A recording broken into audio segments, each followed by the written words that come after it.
Hello, my dear learners. Welcome back to Learn Easily channel. Getting Off and Cold Mornings, essay by Lee Hunt. ಈ ಒಂದು essay getting up on cold mornings ಎಸ್ಎಯ ಕನ್ನಡದ ಒಂದು ಸರಳ ಸಾರಾಂಶವನ್ನು ಈಗ ನಾವು ಡಿಸ್ಕಸ್ ಮಾಡ್ತಾ ಹೋಗೋಣ. Getting up on cold mornings ಈ ಒಂದು ಎಸ್ಎಯನ್ನು ಬರೆದಿರತಕ್ಕಂಥವರು ಲೇ ಹಂಟ್. ಈ ಒಂದು ಎಸ್ಎಯ ಒಂದು ಮೈನ್ ಥೀಮನ್ನು ಗಮನಿಸಿದಾಗ ಲೀ ಹಂಟ್ರವರು ಹೇಳ್ತಾರೆ, ಈ ಬೆಳಗಿನ ಚಳಿಯ ಒಂದು ಸಮಯದಲ್ಲಿ ಎದ್ದೇಳ್ತಕ್ಕಂಥದ್ದು ಅದು ಒಂದು ಅಸ್ವಸ್ಥತೆಯ ಒಂದು ಸಂದರ್ಭ ಅಂತ, ಅಥವಾ ಆ ಒಂದು ಸಂದರ್ಭ ಸೋಮಾರಿತನವನ್ನ ಹೇಳುತ್ತೆ. ಮತ್ತೆ ಅದು ಒಂದು ಹಾಸ್ಯಮಯವಾಗಿ ಮತ್ತೆ ಒಂದು ತಾತ್ವಿಕವಾಗಿ ಒಂದು ಫಿಲಾಸಫಿಕಲ್ ಆಗಿ ಸಮರ್ಥಿಸಿಕೊಳ್ಳತಕ್ಕಂಥದ್ದೇ ಈ ಒಂದು ಪ್ರಬಂಧ. ಅಂದ್ರೆ ಬೆಳಗಿನ ಜಾವ ಅತ್ಯಂತ ಚಳಿಯ ಸಮಯದಲ್ಲಿ ಎದ್ದೇಳ್ತಕ್ಕಂಥದ್ದು ಅದೊಂದು ರೀತಿ ದೈಹಿಕವಾಗಿ ಅಸ್ವಸ್ಥತೆ, ಅಂದ್ರೆ ಒಂದು ಕಾಯಿಲೆ ಇದ್ದ ರೀತಿಯಲ್ಲಿ ಇರುತ್ತೆ, ಸೋಮಾರಿತನವಾಗಿರುತ್ತೆ ಅನ್ನೋದನ್ನ ಒಂದು ಹಾಸ್ಯಾಸ್ಪದವಾಗಿ ಮತ್ತೆ ಒಂದು ತಾತ್ವಿಕವಾಗಿ ಈ ಒಂದು ಪ್ರಬಂಧದಲ್ಲಿ ತಿಳಿಸ್ತಾ ಹೋಗಿದ್ದಾರೆ. ಈ ಪ್ರಬಂಧ ಒಂದು ತರ್ಕಬದ್ಧ ಕರ್ತವ್ಯ ಅಂದ್ರೆ ಎದ್ದೇಳುವ ಜವಾಬ್ದಾರಿ ಮತ್ತೆ ಇಂದ್ರಿಯ ಸುಖ ಅಂದ್ರೆ ಹಾಸಿಗೆಯ ಒಂದು ಉಷ್ಣತೆಯ ನಡುವಿನ ಒಂದು ಸಂಘರ್ಷವನ್ನ ಹೇಳುತ್ತೆ. ಒಂದು ಚಳಿಯ ಬೆಳಗ್ಗೆ ನಾವು ಹಾಸಿಗೆಯಲ್ಲೇ ಇರೋದು ಕೇವಲ ಒಂದು ಸೋಮಾರಿತನ ಅಲ್ಲ, ಇದು ಕೂಡ ಒಂದು ಬೌದ್ಧಿಕವಾದ ವ್ಯಾಯಾಮ ಅಂತಕ್ಕಂಥದ್ದನ್ನ ಈ ಒಂದು ಎಸ್ಸೆನಲ್ಲಿ ಲೀ ಹಂಟ್ರವರು ತಿಳಿಸ್ತಾ ಹೋಗ್ತಾರೆ. ಇವರು ತಮ್ಮ getting off on cold mornings ಪ್ರಬಂಧದಲ್ಲಿ ಲೇ ಹಂಟ್ರವರು ಗಾಳಿಯು ಮೈ ಹೆಪ್ಪುಗಟ್ಟುವಂತೆ ಇರುವಾಗ ಬೆಚ್ಚಗಿನ ಹಾಸಿಗೆಯನ್ನ ಬಿಟ್ಟು ಹೇಳುವುದು ಒಂದು ರೀತಿ ಆ ಮಾನವನ ಒಂದು ಸಂಘರ್ಷವನ್ನ ಇಲ್ಲಿ ಹೇಳ್ತಾರೆ. ಅಂದ್ರೆ ಬೆಚ್ಚಗೆ ಆ ಒಂದು ಹಾಸಿಗೆ ಮೇಲೆ ಮಲಗಿರ್ಬೇಕಾದ್ರೆ ಆ ಚಳಿ ಗಾಳಿಗೆ ಯಾರು ಸಹ ಎದ್ದೇಳೋದಕ್ಕೆ ಇಷ್ಟಪಡೋದಿಲ್ಲ ಅನ್ನೋದನ್ನ ಹೇಳ್ತಾರೆ. ಇದನ್ನ ಕೇವಲ ಒಂದು ಶಿಸ್ತಿನ ವಿಷಯವಾಗಿ ನೋಡದೆ ಒಂದು ಸಂಕೀರ್ಣ ಮತ್ತೆ ಒಂದು ಫಿಲಾಸಫಿಕಲ್ ಅಂಡ್ ಸೆನ್ಶಿಯಲ್ ಮೀನ್ಸ್ ಒಂದು ಇಂದ್ರಿಯ ಸಂದಿಗ್ಧತೆಯಾಗಿ ಅವರು ಈ ಒಂದು ಎಸ್ಸೆದಲ್ಲಿ ವ್ಯಕ್ತಪಡಿಸ್ತಾರೆ. ಅವರು ಇಟಾಲಿಯನ್ ಜುಸೆಟ್ ಗಿಯೋಲಿಯೋ ಕಾರ್ಡಾರ ಒಂದು ಉಲ್ಲೇಖದೊಂದಿಗೆ ಪ್ರಾರಂಭ ಮಾಡ್ತಾರೆ. ಕೀಟಗಳು ಎಷ್ಟು ಅಸಹ್ಯವೆಂದರೆ ಅವು ಸ್ವರ್ಗದಲ್ಲಿ ಅಂದ್ರೆ ಪ್ಯಾರಡೈಸ್ನಲ್ಲಿ ಅಸ್ತಿತ್ವದಲ್ಲಿರಲು ಸಾಧ್ಯವೇ ಇಲ್ಲ ಅಂತ ಅವರು ಹೇಳ್ತಾರೆ. ಪತನ, ದ ಫಾಲ್ ಮೊದಲು ಮತ್ತು ನಂತರದ ಮಾನವೀಯತೆಯ ಸ್ಥಿತಿಯನ್ನ ಹೋಲಿಸಲು ಹಂಟ್ ಈ ಒಂದು ದೇವತಾಶಾಸ್ತ್ರದ ಚಿಂತನೆಯನ್ನ ಹೇಳ್ತಾರೆ.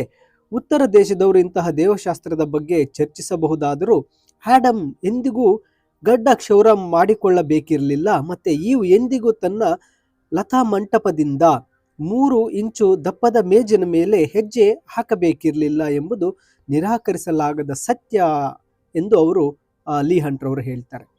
ಅಂದ್ರೆ ಇಲ್ಲಿ ಮಲಗೆ ಇರುವುದು ಒಂದು ತತ್ವಶಾಸ್ತ್ರ, ಎದ್ದೇಳುವುದು ಕೇವಲ ನಿರ್ಧಾರ ರೆಸೊಲ್ಯೂಷನ್ ವಿಷಯ ಅಂತ ಅವರು ಪ್ರತಿಪಾದಿಸ್ತಾರೆ.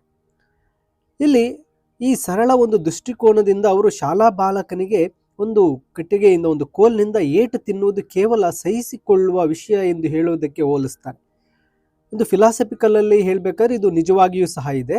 ಲೀ ಹಂಟ್ರವರು ಆ ವ್ಯಕ್ತಿಯ ನಿಜವಾದ ಅನುಭವವನ್ನ ಇದು ನಿರ್ಲಕ್ಷಿಸುತ್ತೆ. ಹಂಟ್ರವರ ಪ್ರಕಾರ ನಾವು ಬೆಳಗಿನ ಜಾವ ಏಳುವ ಮೊದಲು ಹಾಸಿಗೆಯಲ್ಲಿ ಕಳೆಯುವ ಸಮಯವು ಕೇವಲ ಸೋಮಾರಿತನವಲ್ಲ, ಬದಲಿಗೆ ಅದು ಒಂದು ಮುಕ್ತ ಚರ್ಚೆ ಮತ್ತು ತರ್ಕಬದ್ಧ ಚಿಂತನೆ, ಆಹ್ಲಾದಕರ ಒಂದು ವ್ಯಾಯಾಮ ಆಗಿದೆ ಅಂತ ಹೇಳ್ತಾರೆ. ಹಾಸಿಗೆಯಲ್ಲಿ ಮಲಗಿರುವುದು ಒಬ್ಬ ಒಂದು ಜ್ಞಾನಿ, ಒಬ್ಬ ತರ್ಕಬದ್ಧ ಜೀವಿ ಹೆಗಲ ಮೇಲೆ ಹೊದಿಕೆಯನ್ನು ಹಾಕಿಕೊಂಡು ತಲೆಯಲ್ಲಿ ವಾದಗಳನ್ನು ಶಾಂತವಾಗಿ ರೂಪಿಸಿಕೊಳ್ತಾ ಇರ್ತಾನೆ. ಪಕ್ಷಪಾತವಿಲ್ಲದೆ ಅರ್ಧ ಗಂಟೆ ಪ್ರತಿಬಿಂಬದಲ್ಲಿ ತೊಡಗಿಕೊಳ್ಳಲು ಅನುವು ಮಾಡಿಕೊಳ್ತಾನೆ ಅಂತ ಇಲ್ಲಿ ಲೀ ಹಂಟ್ರವರು ವಾದಿಸ್ತಾರೆ. ಬೆಳಗ್ಗೆ ಬೇಗ ಹೇಳಬೇಕೆಂದು ಹಠ ಹಿಡಿಯುವವರನ್ನು ಅವರು ಟೀಕಿಸ್ತಾರೆ.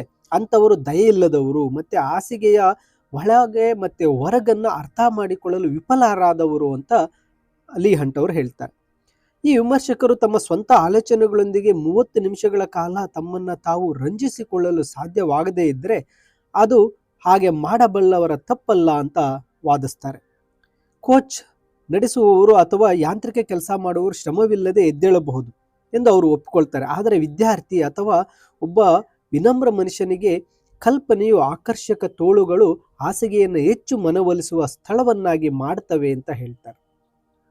ಬೆಚ್ಚಗಿನ ಸ್ಥಿತಿಯಿಂದ ಚಳಿಗೆ ಬದಲಾಗುವ ದೈಹಿಕ ಯಾತನೆಯನ್ನ ಈ ಒಂದು ಎಸ್ಸೆಯಲ್ಲಿ ವಿವರಿಸ್ತಾ ಹೋಗಿದ್ದಾರೆ. ಬೆಳಗ್ಗೆ ಮಾನವನ ದೇಹವು ಬೆಚ್ಚಗಿನ ರಕ್ತದ ಪ್ರಾಣಿಯ ಸಂಪೂರ್ಣವಾಗಿ ಸೂಕ್ತವಾದ ಸ್ಥಿತಿಯಲ್ಲಿರುತ್ತೆ ಅಂತ ಹಂಟ್ ಅವರು ಹೇಳ್ತಾರೆ. ಈ ಸ್ಥಿತಿಯನ್ನು ಮುಂದುವರಿಯುವುದು ಎಷ್ಟು ಅಸ್ವಾಭಾವಿಕ ಎಂದರೆ ಶಾಖದಿಂದ ಮಂಜುಗಡ್ಡೆಗೆ ಬದಲಾಗುವ ಈ ಸ್ಥಿತಿಯನ್ನ ಹಂಟ್ ಕವಿತೆಗಳಲ್ಲಿ ಬರುವ ನರಕಯಾತನೆಗೆ ಹೋಲಿಸ್ತಾರೆ. ಉದಾಹರಣೆ, ಮಿಲ್ಟನ್ ವಿವರಿಸುವಂತೆ ಪ್ಯೂರಿಗಳು ಆತ್ಮಗಳನ್ನು ಅವರ ಹಾಸಿಗೆಯಿಂದ ಹೊರಗೆ ಎಳೆಯುವ ಚಿತ್ರಣ. ಚಳಿಗಾಲದ ಬೆಳಗಿನ ಒಂದು ನಿರುತ್ಸಾಹದಾಯಕ ಲಕ್ಷಣಗಳನ್ನು ಕೂಡ ಇಲ್ಲಿ ಹಂಟ್ರವರು ಪಟ್ಟಿ ಮಾಡ್ತಾರೆ. ಇಲ್ಲಿ ಸಂಪರ್ಕದ ಒಂದು ಆಘಾತ ಅಂತ, ಕೋಣೆಯ ಗಾಳಿಗೆ ತೆರೆದುಕೊಂಡಿರುವ ಬೆಡ್ಶೀಟ್ಗಳು ಮತ್ತೆ ದಿಂಬುಗಳು ಕಲ್ಲಿನಂತೆ ತಣ್ಣಗಿರುತ್ತೆ ಅಂತ ಹೇಳ್ತಾರೆ. ಮತ್ತೆ ಒಬ್ಬರ ಸ್ವಂತ ಉಸಿರು ಹಳ್ಳಿಯ ಮನೆಯ ಚಿಮಣಿಯಿಂದ ಬರುವ ಹೊಗೆಯಂತೆ ಹೊರಬರುತ್ತೆ, ಮತ್ತೆ ಕಿಟಕಿಗಳು ಮಂಜಿನಿಂದ ಆವೃತವಾಗಿರುತ್ತೆ ಅಂತ ಹೇಳ್ತಾರೆ.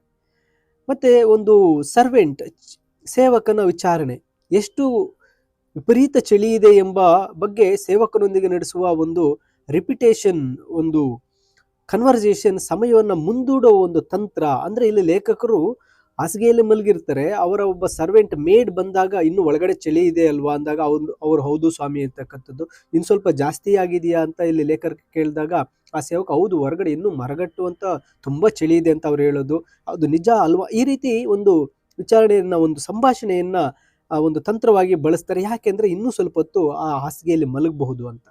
ಮತ್ತೆ ಬಿಸಿನೀರು ಬರುವವರೆಗೂ, ಅಂದ್ರೆ ಅವರು ಒಂದು ಗಡ್ಡವನ್ನ ಶೇವ್ ಮಾಡ್ಕೊಳ್ಳೋದಕ್ಕೆ ಬಿಸಿನೀರು ಬರಬೇಕು, ಅಥವಾ ತೇವವಿರುವ ಶರ್ಟ್ ಮತ್ತೆ ಸಾಕ್ಸ್ಗಳನ್ನ ಒಣಗಿಸುವ ಒಂದು ಅಗತ್ಯಗಳನ್ನ ನೆಪ ಹೇಳಿ ಹಾಸಿಗೆಯಲ್ಲಿ ಮಲಗುವವರನ್ನ ಈ ಹಂಟ್ರವರು ಹೇಳ್ತಾರೆ. ಶೌರ್ಯದ ಒಬ್ಬ ವಿಲನೆಸ್ ಅಂತಕ್ಕಂಥದ್ದು. ಈ ಒಂದು ಎಸ್ಸೆಯ ಮೇನ್ ಪಾರ್ಟ್ಗೆ ಬಂದಾಗ ಶೌರ್ಯ ಮಾಡಿಕೊಳ್ಳೋದು ಅಂದ್ರೆ ಒಂದು ಶೇವ್ ಮಾಡಿಕೊಳ್ಳುವವರ ವಿರುದ್ಧದ ಬಗ್ಗೆ ಒಂದು ಹಾಸ್ಯಮಯವಾದ ವಾಗ್ವಾದವನ್ನ ಹೇಳ್ತಾರೆ. ಇಲ್ಲಿ ಹಂಟ್ ಹೇಳ್ತಾರೆ, ಅನಗತ್ಯ ಮತ್ತೆ ಖಳನಾಯಕನ ಪದ್ಧತಿ ಅಂತ ಕರೀತಾರೆ ಒಂದು ಶೇವ್ ಮಾಡ್ಕೊಳ್ಳೋಕೆ ಹೋಗ್ತಕ್ಕಂಥದ್ದು. ಅವರು ಇದನ್ನ ಗಂಡುಸ್ತನವಿಲ್ಲದ ಮತ್ತು ಹೆಣ್ಣುತನದ ಪದ್ಧತಿ ಅಂತ ಪರಿಗಣಿಸ್ತಾರೆ. ಮತ್ತೆ ಚಕ್ರವರ್ತಿ ಜೂಲಿಯನ್ ಒಂದು ಪುನರುಜ್ಜೀವನಗೊಳಿಸಿರ್ತಕ್ಕಂಥ ಹರಿಯುವ ಗಡ್ಡವನ್ನ ಇಷ್ಟಪಡ್ತಾರೆ. ನಮ್ಮ ಗಡಿಯಾರದ ಪ್ರತಿ ಸೆಕೆಂಡಿಗೊಬ್ಬರಂತೆ ಗಡ್ಡವನ್ನು ಹೊಂದಿದ್ದ ಮಹಾನ್ ವ್ಯಕ್ತಿಗಳನ್ನ ಅವರು ಪಟ್ಟಿ ಮಾಡ್ತಾರೆ. ಕಲಾವಿದರು ಮತ್ತೆ ಲೇಖಕರು, Michelangelo, Titian, Shakespeare, Fletcher, Spenser, Chaucer. ತತ್ವಜ್ಞಾನಿಗಳಾದ ಫ್ಲೋಟೋ ಮತ್ತೆ ಕಿಂಗ್ ಆಲ್ಫ್ರೆಡ್.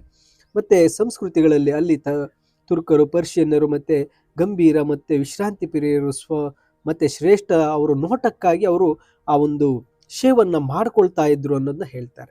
ಹಂಟ್ ಹಾಸಿಗೆಯ ಬೆಚ್ಚಗಿನ ಮತ್ತು ಸುತ್ತುವರೆದಂತಹ ಆ ಒಂದು ಸ್ಥಳವನ್ನ ರೇಸರ್ನೊಂದಿಗೆ ಹೋಲಿಸ್ತಾರೆ.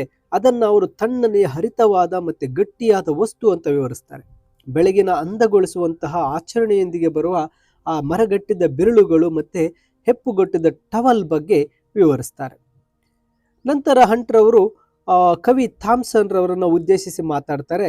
ಅವರು ತಮ್ಮ ದ ಸೀಸನ್ಸ್ ಕವಿತೆಯಲ್ಲಿ ಮನುಷ್ಯರನ್ನ ಎಚ್ಚರಗೊಳ್ಳಲು ಪ್ರಚೋದಿಸಿರ್ತಾರೆ. ಆದರೆ ವರದಿಗಳ ಪ್ರಕಾರ ಅವರು ಎದ್ದೇಳಲು ಯಾವುದೇ ಉದ್ದೇಶವಿಲ್ಲದ ಕಾರಣ ಮಧ್ಯಾಹ್ನದವರೆಗೆ ಹಾಸಿಗೆಯಲ್ಲೇ ಇರ್ತಾ ಇದ್ರು. ಥಾಮ್ಸನ್ ಅವರು ಎದ್ದೇಳುವ ಕರೆಯ ಕವಿತೆ ಬಹುಶಃ ಬೇಸಿಗೆಯಲ್ಲಿ ಬರೆಯಲ್ಪಟ್ಟಿರಬಹುದು, ಚಳಿಗಾಲದಲ್ಲ ಅಂತ ಹಂಟ್ ಹೇಳ್ತಾರೆ. ಏಳಲು ನೀಡುವ ವಾದಗಳು ವೈಯಕ್ತಿಕ ಗುಣಲಕ್ಷಣಗಳಿಗೆ ಅನುಗುಣವಾಗಿರಬೇಕು ಅಂತಕ್ಕಂಥದ್ದನ್ನ ವಿವರಿಸ್ತಾರೆ. ಇಲ್ಲಿ ಲಾಭದ ನಿರೀಕ್ಷೆಯಿಂದ ಒಂದು ಬೇಗ ಹೇಳ್ತಕ್ಕಂಥವರ ಒಂದು ಗುಣ ಅಲ್ಲಿರ್ಬೋದು. ಲಾಭವನ್ನು ನಿರೀಕ್ಷೆ ಮಾಡೋದ್ರಿಂದ ಆತ ಎದ್ದೇಳಬಹುದು. ಮತ್ತೆ ವ್ಯಕ್ತಿ ತನ್ನ ಸ್ವಯಂ ಬಿಂಬವನ್ನು ಉಳಿಸಿಕೊಳ್ಳಲು ಹೇಳ್ತಾನೆ. ಮತ್ತೆ ಪ್ರಾಣಿಗಳು ಚಳಿಗಾಲದಲ್ಲಿ ನಿದ್ರಿಸೋದನ್ನು ಉಲ್ಲೇಖಿಸಿ, ಮತ್ತೆ ಚಳಿಯಲ್ಲಿ ತಡವಾಗಿ ನಿದ್ರಿಸೋದ್ರಿಂದ ಆರೋಗ್ಯದ ಮೇಲೆ ಕೆಟ್ಟ ಪರಿಣಾಮ ಬೀರುತ್ತೆ ಎಂಬುದನ್ನ ಯಾವುದೇ ಪುರಾವೆಗಳಿಲ್ಲ. ಮತ್ತೆ ಆರೋಗ್ಯ ಮತ್ತು ದೀರ್ಘಾಯುಷ್ಯದ ಬಗ್ಗೆ ಈ ಒಂದು ಲೀ ಹಂಟ್ರವರು ಈ ಒಂದು ಎಸ್ಸೆನಲ್ಲಿ ಡಿಸ್ಕಸ್ ಮಾಡಿರ್ತಾರೆ. ಇನ್ನು ಕೊನೆಯದಾಗಿ, ಹಾಸಿಗೆಯು ಒಂದು ಐಷಾರಾಮಿಯನ್ನ ನಿಜವಾಗಿಯೂ ಮರೆಯಲು ಇರುವ ಏಕೈಕ ಮಾರ್ಗವೆಂದರೆ ಮತ್ತೊಬ್ಬ ವ್ಯಕ್ತಿಯ ಹಸ್ತಕ್ಷೇಪ, ಅದರಲ್ಲೂ ವಿಶೇಷವಾಗಿ ಒಬ್ಬ ಮಹಿಳೆ ಅಂತ ಹಂಟ್ರವರು ಹೇಳ್ತಾರೆ. ಅವಳು ಉಪದೇಶ ಮಾಡುವ ಬದಲು ಉತ್ತಮ ಹಾಸ್ಯ ಮತ್ತು ಪ್ರಾಮಾಣಿಕತೆಯನ್ನು ಬಳಸಬೇಕು. ಅವಳು ಆತನ ನಿಸ್ವಾರ್ಥತೆಯನ್ನು ಪ್ರಚೋದಿಸಬೇಕು.